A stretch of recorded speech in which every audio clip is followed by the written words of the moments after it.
Ruttger's Resort is the oldest family-owned resort in all of Minnesota, which is a great distinction.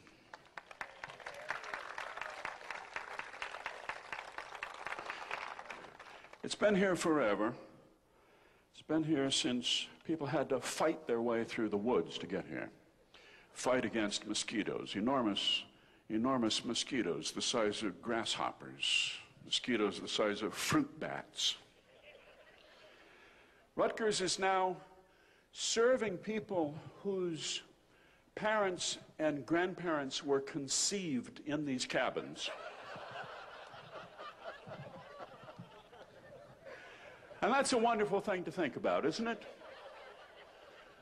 Right here in these woods, this was where your parents first thought of you, or sort of thought of you.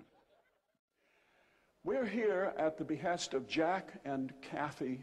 Jack and Kathy. Where are Jack and Kathy? Jack and Kathy Farrell. There they are. They're way in the back, surrounded by people who are shielding them from public attention. The Farrells bid on us at a charitable auction in Minneapolis that was rather poorly attended. And so they bought us to come up for this event for a sum in the low three figures. So here we are, and we're here for the Bay Lake Improvement Association.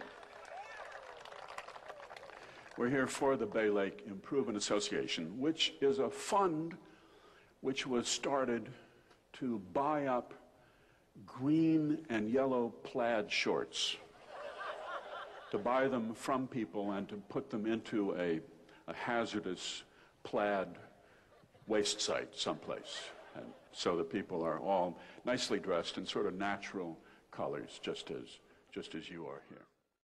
I used to sing a German song in choir when I was a kid, thinking of that coming up to Ruttger's, because Ruttger's was founded by this good German family, Joseph Ruttger, who came over from the old country and landed in St. Paul, went to work for the St. Paul-Milwaukee railroad shops. And it wasn't good for his health. St. Paul was an unhealthy place. And he came up to Bay Lake.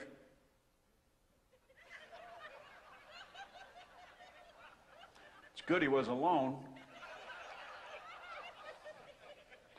He came up and worked at a sawmill here, kind of took care of a lot of the timber, I see, and discovered that he caught this lung ailment down in St. Paul, working in the shops. And so the doctor gave him 3 months to live. They didn't know much about medicine back then, and they just liked to kind of put people under a cloud. They were sort of puritanical, doctors were. So he thought he had 3 months to live, and where would you want to live if you only had 3 months? Why, Bay Lake, of course. So he settled here with his good wife, and they had a farm out on an island, I thought, but evidently it's gone, and wouldn't have been a big farm, would it? Maybe a trout farm of some kind. He came up here with his wife, and they had a good life, and the walleye fishing was so good that people would get off the train at Deerwood, and they'd walk all the way over and would catch fish. They'd fish all day because the fishing was so good, and then, of course, they needed supper, and they needed a place to stay. And there was the Ruttger's home, and they had a barn, and she was a good cook, and that's how all of this got started. Just a couple people lived up here because they loved it, and they were hospitable, and they couldn't turn people away. She loved to sing and sit at the piano.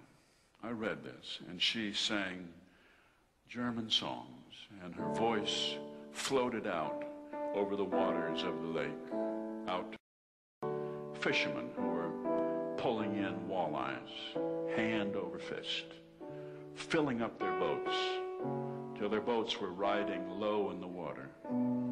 Their boats were riding low so they looked like some kind of miracle out of the Gospels.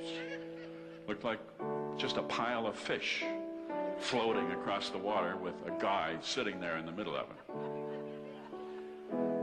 It became dark, course, back there in the 19th century, when it got dark, it really was dark, because there were no searchlights, no radio, no TV, nothing, just darkness. And her sitting at the piano, singing. Hier in des Abends traulich ernste Stille kann es das Leben freudig gestalten. Hier wurde Eintracht, sanfte Geister walten, stärkt sich der Wieler. Of course, she sang in a soprano voice, not a baritone, so far as we know. Though, if you eat enough sauerkraut, well, anyway, she was like a goddess there in the night to these fishermen, and they would find their way to safety by following the sound of her voice. Thank you again, Jack Farrell and Kathy Farrell, for your